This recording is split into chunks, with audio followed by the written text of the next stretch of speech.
ठीक होंगे। गवर्नमेंट की तरफ से एक नोटिफिकेशन आई थी कि अगर पीएफ में एम्प्लॉय जो है वो कंट्रीब्यूशन कर रहे हैं 12% से, बट वो चाहे तो 10% से कर सकते हैं। फ्रेंड्स, ये वीडियो में हम देखने वाले हैं कि 10% के अकॉर्डिंग क्या क्या चेंजेस हुए हैं जो हमें एक्सेल की शीट में करने होते हैं या पोर्टल पे हमें करने होते हैं। तो मैं आपको यही पार्ट आपको ये वीडियो में बताने वाली हूँ। फ्रेंड्स, मैंने पीएफ मंथली चलन का वीडियो पहले ही बनाया हुआ था, मैं आपको सजेस्ट करूंगी पहले आप वो वीडियो देखिए, उसमें मैंने पूरी प्रोसेस बताई है और यहाँ पे मैं आपको पार्ट ही बताने वाली हूँ जो जो चेंजेस हुए हैं। वो लिंक मैं डिस्क्रिप्शन में दे दूंगी और आई बटन पे भी आप क्लिक करके देख सकते हो। तो चलो आइए स्टार्ट करते हैं वीडियो और देखते हैं क्या क्या चेंजेस हुए हैं।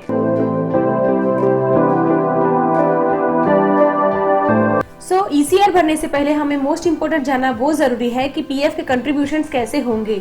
एम्प्लॉयर शेयर और एम्प्लॉई शेयर अगर हम 10% से करते हैं तो हम लोगों को ईपीएफ, ईपीएस और EDLI और जो पीएफ एडमिन चार्जेस वगैरह है वो हम लोगों को किसके अकॉर्डिंग भरने हैं। फ्रेंड्स, मैंने इंस्टाग्राम पे एक पोस्ट की थी कि पीएफ कंट्रीब्यूशन अगर हम 12% से करें और 10% से करें तो हमें उसके चार्जेस किस तरीके से लेने हैं। तो हम वहां से ओपन कर देते हैं। फ्रेंड्स, अभी तक आपने हमें इंस्टाग्राम पे फॉलो नहीं किया है तो आप हमें इंस्टाग्राम पे फॉलो कर सकते हो। ऐसी अपडेट्स के लिए हम देते रहते हैं यहाँ पे। तो अगर मान लो 12% के अकॉर्डिंग एम्प्लॉय का कंट्रीब्यूशन हमने किया है तो एम्प्लॉयर को ईपीएफ में 3.67% भरना पड़ता है और अगर हम 10% एम्प्लॉय का कंट्रीब्यूशन करते हैं तो एम्प्लॉयर को 1.67% ईपीएफ में जमा करना होता है। तो यहाँ पे 2% कम हो गए हैं। यहाँ पे 367% है 12% के अकॉर्डिंग और यहाँ पे 10% के अकॉर्डिंग 1.67 है। तो यहाँ पे 2% कम हो गए हैं। ईपीएस वेजिस है वो 8.33 है और यहाँ पे भी ईपीएस वेजिस 8.33 है। EDLI और पीएफ एडमिन चार्जेस जो है वो भी 0.5 है और यहाँ पे भी सेम ही है। तो यहाँ पे चेंज हुआ है जस्ट 2% का। यहाँ पे ईपीएफ में 3.67 है और ये यहाँ पे 2% से चेंज हो गया है, बाकी कुछ भी चेंज हुआ नहीं है। तो इसके अकॉर्डिंग हम लोगों को एक्सेल की शीट में भी चेंजेस करने होते हैं। तो अगर 12% से करते हैं तो टोटल एम्प्लॉयर का कंट्रीब्यूशन 13% जाता है क्योंकि उनको एडमिन चार्जेस भी 0.5 देने होते हैं। अगर हम एम्प्लॉयर के शेयर में 10% से देखते हैं तो यहाँ पे टोटल 11% होता है, तो उसके अकॉर्डिंग अपने को भरना होता है। फ्रेंड्स, पीएफ एडमिन चार्जेस जो है मिनिमम 500 ही है, इसमें कोई भी चेंजेस नहीं हुआ है। तो हम लोगों को इस अकॉर्डिंग पूरा पीएफ का कंट्रीब्यूशन भरना होता है। तो चलो हम एक्सेल की शीट में पहले देख लेते हैं कि किसके अकॉर्डिंग हमें फॉर्मूला लगाने हैं और कौन से चेंजेस हमें एक्सेल की शीट में भरने होते हैं। फ्रेंड्स, ये एक्सेल की शीट मैंने आपके रेफरेंस के लिए बनाई हुई है, जो हम लोग ये फाइल डाउनलोड करते हैं पीएफ के पोर्टल से और ये भर के फिर टेक्स्ट फाइल हम लोग अपलोड करते हैं पीएफ के पोर्टल पे। तो यहाँ पे मैंने बहुत सारे फॉर्मूलाज भी लगाए हुए हैं। तो ये जो शीट है उसके बारे में मैंने आपको मेरे पीएफ मंथली रिटर्न्स जो है वो वीडियो में बहुत डिटेल में बताया हुआ है। तो यहाँ पे मैं आपको जो चेंजेस है वो ही बताने वाली हूँ।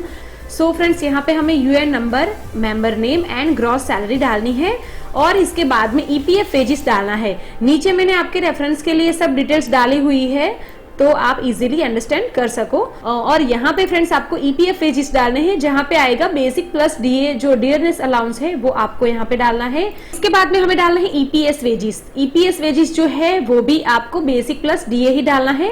तो आप ध्यान रखें ये 15,000 से ज्यादा नहीं होने चाहिए। हमारा जो रूल है उसके अकॉर्डिंग हमें ये 15,000 से ज्यादा नहीं होने चाहिए। इसके बाद में EDLI वेजेस है। EDLI मतलब एम्प्लॉई डिपॉजिट लिंक इंश्योरेंस, तो वो भी आपका EPS कैलकुलेशन है वो ही सेम रहेगा। इट मीन्स EPS जो कैलकुलेशन है आपके EPS वेजेस है वो ही आपको सेम यहाँ पे अमाउंट डालनी है। फ्रेंड्स, यहाँ पे आपको G कॉलम में डालना है EPF कॉन्ट्री रेमिटेड। तो यहाँ पे आएगा D कॉलम में EPF वेजेस जो है उसका आएगा 10%। तो यहाँ पे ऑटो कैलकुलेट ही हो जाएगा, मैंने उसका फॉर्मूला लगाया हुआ है। तो यहाँ पे आप देख सकते हो 10% EPF wages is equal to D2। D column का 10% लेना है तो ये कैलकुलेशन यहाँ पे आ जाएगा। तो यहाँ पे चेंजेस खाली 10% ही है। फ्रेंड्स, यहाँ पे 12% की जगह हमें 10% ही करने हैं, बाकी के कैलकुलेशन खुद से ही हो जाएंगे। इसके बाद यहाँ पे अगर हम देखेंगे तो ईपीएस कंट्रीब्यूशन रेमिटेड है तो यहाँ पे 8.33% है वो ईपीएस वेजेस का आएगा। इट मीन्स जो ईपीएस वेजेस है उसका 8.33% आएगा। तो यहाँ पे हमें कैलकुलेशन वही डालना है। फ्रेंड्स, इसके बाद में ईपीएफ ईपीएस डिफरेंस आपको यहाँ पे डालना है। It means G minus H आपको डालना है। तो यहाँ पे आएगा 10% माइनस 8.33 0.33%, तो आपको यहाँ पे टोटल आएगा 1.67%। तो इसके अकॉर्डिंग कैलकुलेशन भी खुद से हो जाएंगे। मैंने ये पूरे फॉर्मूला लगाए हुए हैं फ्रेंड्स। अगर आपको ये शीट चाहिए तो मैंने डिस्क्रिप्शन में दी हुई है, आप वहां से डाउनलोड कर सकते हो। बहुत ही नॉमिनल चार्जेस है, या फिर आप आपके अकॉर्डिंग भी बना सकते हो फ्रेंड्स। इसके बाद में आपको एनसीपी डेज डालने हैं, इट मीन्स एब्सेंट डेज जो होते हैं, नॉन कंट्रीब्यूटिंग पीरियड वगैरह, वो है आपको डालना है। और रिफंड ऑफ एडवांसेस का कोई केस है तो आपको यहाँ पे डालना है, बट मोस्ट ऑफ हम लोग यहाँ पे नील ही डालते हैं। तो इसके अकॉर्डिंग आपको चेंजेस करने हैं। सब कुछ डिटेल सेम ही है फ्रेंड्स, बट यहाँ पे हम लोगों को जस्ट 10% डालना है। यहाँ पे जब हम 12% कर देते ईपीएफ का, वैसे ही आपको यहाँ पे 10% करना है। बाकी सब डिटेल सेम ही है। सो फ्रेंड्स अभी हम पीएफ के पोर्टल पे आते हैं और यहाँ पे हमारा एम्प्लॉयर का आईडी पासवर्ड डाल के हम यहाँ से साइन इन कर लेते हैं। सो फ्रेंड्स पोर्टल पे हमने जो टेक्स्ट फाइल बनाई होती है वो हम लोगों को यहाँ से अपलोड करनी होती है। तो यहाँ पे हमें पेमेंट्स में जाना है, ईसीआर रिटर्न फाइलिंग के अंदर क्लिक करके हम लोगों को यहाँ पे ईसीआर अपलोड के ऊपर क्लिक करना है। और इसके बाद में ईसीआर फाइल अपलोड के ऊपर हमें क्लिक करके यहाँ पे हम लोगों को मंथ डालना है। फॉर एग्जांपल हम मई का कर रहे हैं तो हमने मई किया, यहाँ पे 2020 करके डन कर दिया। इसके बाद में सैलरी डिसबर्समेंट हम लोग फॉर एग्जांपल मई की हम लोगों को मिलती है सैलरी 30 को, तो हम यहाँ से 30 डाल देंगे। या फिर for example first week of June मिलती है तो आप आपके अकॉर्डिंग वो डेट डाल दीजिए। वो आपको फाइल सिलेक्ट करनी है जो टेक्स्ट फाइल आपने बनाई है। इसके बाद में फाइल टाइप जो है वो ईसीआर आपको यहाँ से सिलेक्ट करना है। और कंट्रीब्यूशन रेट जो है वो हमें यहाँ से 10% सिलेक्ट करना है। पहले हम 12% करते थे, अभी हमें 10% करना है। और यहाँ पे आपको चूज करना है reason for lower contribution rate, तो यहाँ से हम सिलेक्ट करेंगे। बहुत सारे ऑप्शन आए हैं, यहाँ से हम लोगों को कोविड-19 सिलेक्ट करना है। बाकी की डिटेल्स आपको सेम ही भरनी होती है। तो यहाँ पे एक चेंजेस हुआ है, कोविड-19 और 10% आपको करना है और रिमार्क्स डाल के आप और वो फाइल को आपको अपलोड करना होता है और बाकी के चलन जनरेट करके उसके पेमेंट्स करने हैं। सो फ्रेंड्स इस तरीके से आपको ये पूरी प्रोसेस करनी होती है।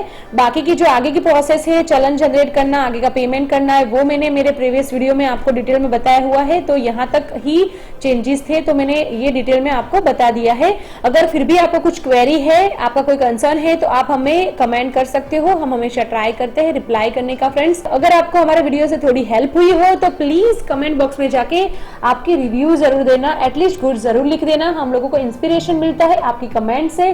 सो चलो मिलते हैं नेक्स्ट वीडियो में कुछ नई अपडेट्स के साथ। तब तक के लिए बाय फ्रेंड्स, टेक केयर।